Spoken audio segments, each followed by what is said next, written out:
Bang, bang, bang, bro. What is good, chat? We're fresh off the trip from Colorado. Didn't trade Monday. There wasn't shit for me. I didn't like anything on Monday. And then came back Tuesday, and yeah, we got this banger ass trade. And then everything else after this was pretty dog shit, if I'm gonna be honest. But yeah, this was a perfect market open.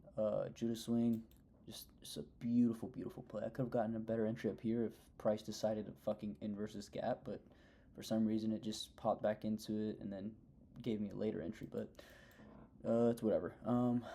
Yeah, gonna get straight into it. Um, was today pretty tricky? I don't really think so. I don't think so. No. There's a long set that happened here. I'll go over that. Why it was a shit trade, but for the most part, I'm just gonna be going over the trade that I actually took. So, um, bringing this back to market open. We just start off on the 15-minute time frame. We have a pretty obvious sell side here. We have London high above. If you look at ES and NQ are pretty uncorrelated. I did not like how this shit looked. It looks so hideous. Looked fucking disgusting. Wait a minute, I'm on the wrong. Look at that shit. It's so uncorrelated, bro. So I wasn't really paying any mind to ES at all. Yeah, so I mean the main thing I saw that we're in bear structure. We have sell side, we have this previous day Asia low, we have this untapped 15-minute a little bit below that. So that's pretty much what I'm looking forward to targeting. I do have a condition set in place. We have this 15-minute imbalance, which I love using these like right when we have these 15 5-minute imbalances to use as conditions. So it's really simple. It's just we either tap this and respect it, excuse me, and get shorts, or we just blast through it and then get longs towards the buy side.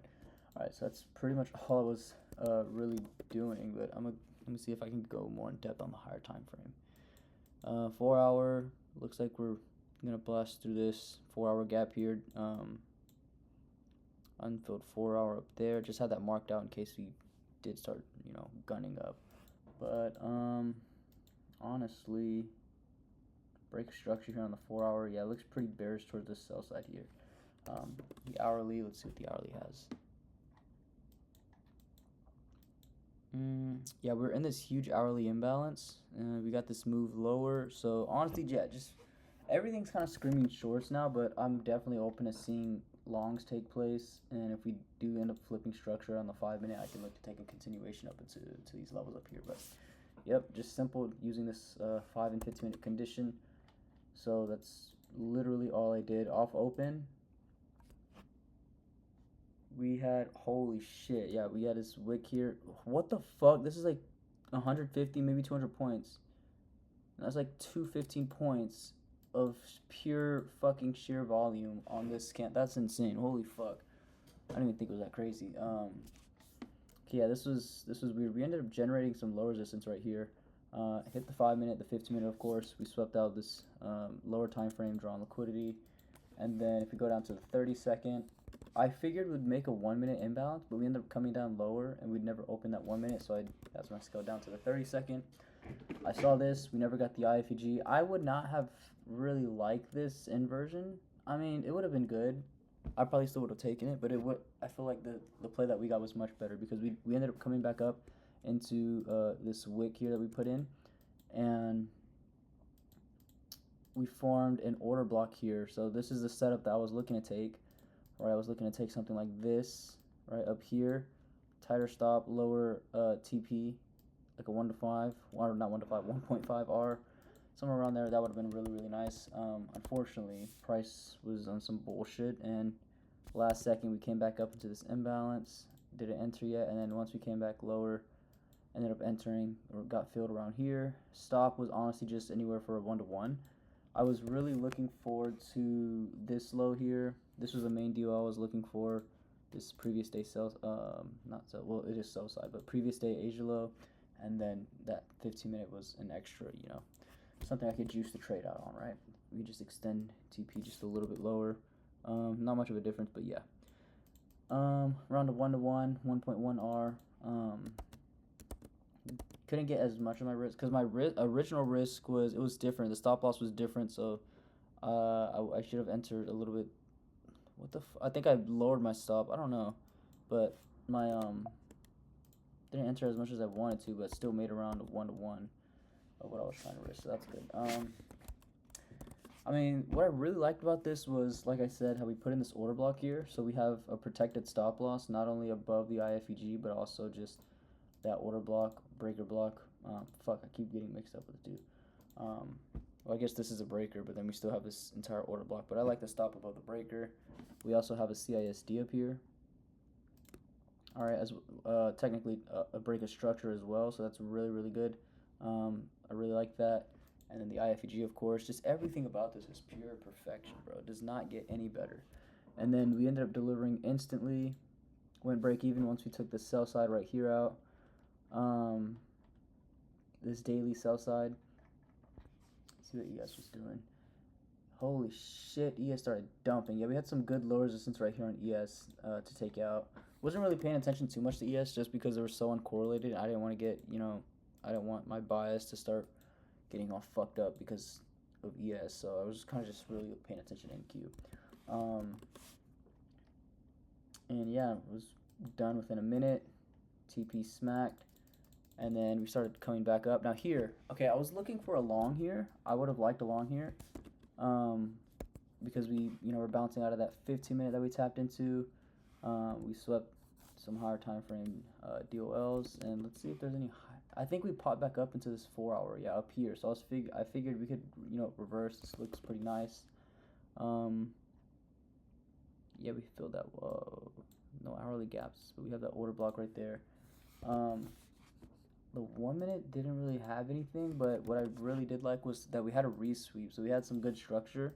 I would have loved like an entry model like right here.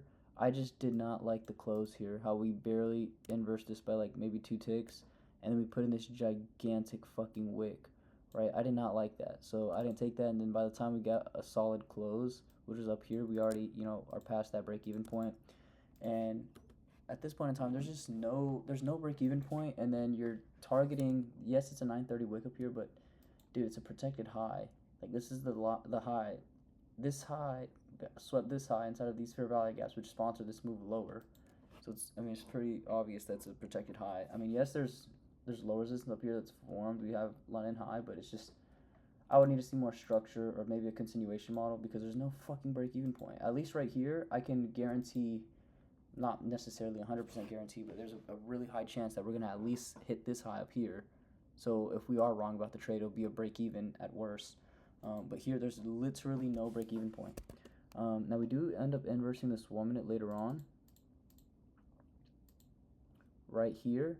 I didn't like this entry just because I was kind of paying attention to the 30-second time frame, and it didn't look too well.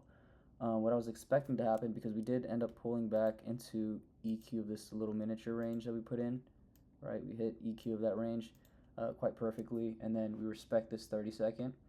And what I was expecting was, a close like this. Like, we put in that, rejection wick and then have a nice fucking, if it lets me do that. Okay, it's not letting me do it. But if we got a nice close above this, inversing this 1 minute, getting that 30-second change in state, that would have been beautiful. I would have loved to take that. Even though there's no great break-even point, I love the entry and the price action that was given here. But just because we started fucking doing some bullshit, ended up coming up and then coming down, we end up not breaking past this high. We never inversed the 1 minute until right here. It's just bad structure, right? And like, you don't want to see low resistance start getting formed away, towards where your stop loss is going to be.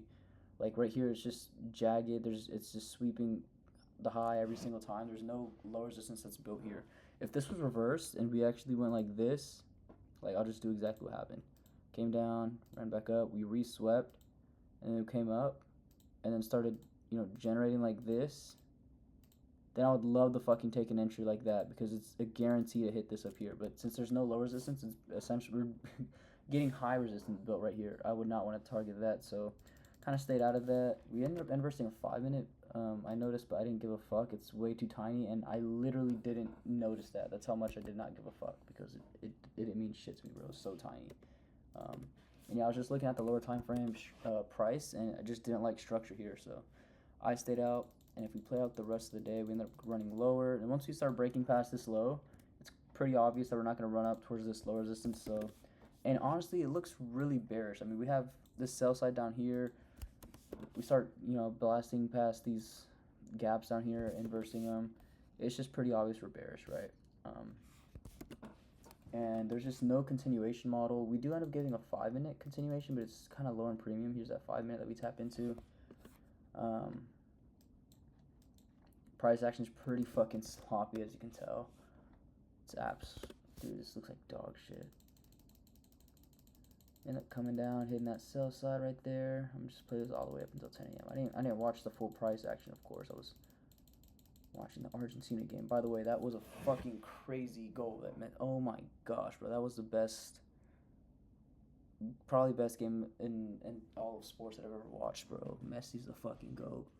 How do you come back down 0-2 in the fucking World Cup with like 12 minutes left? And dude, like, what the fuck, bro? In 12 minutes, that shit went from 0-2 to 3-2. Like, what the fuck is genuinely wrong with Messi, bro? He's not human, bro. That shit was insane. Anyways, yeah, we ended up coming down for that sell side. We do have all this low resistance right here that we never end up fully taking, which is bullshit, but I mean, price just does what it wants to do, right? See the 5-minute chart. Yeah, it's just that 5-minute pullback. We get one way down here as well, but again, we already hit the low. It's way too low in discount. There's just not good price action here. It's smooth, nicely formed candles, and here I'm just looking at a bunch of wicks and just a bunch of bullshit. There's really no other trades you could have possibly taken here. So that pretty much concludes everything. Went a little bit too much into detail. I could have done that on the week recap, but yeah.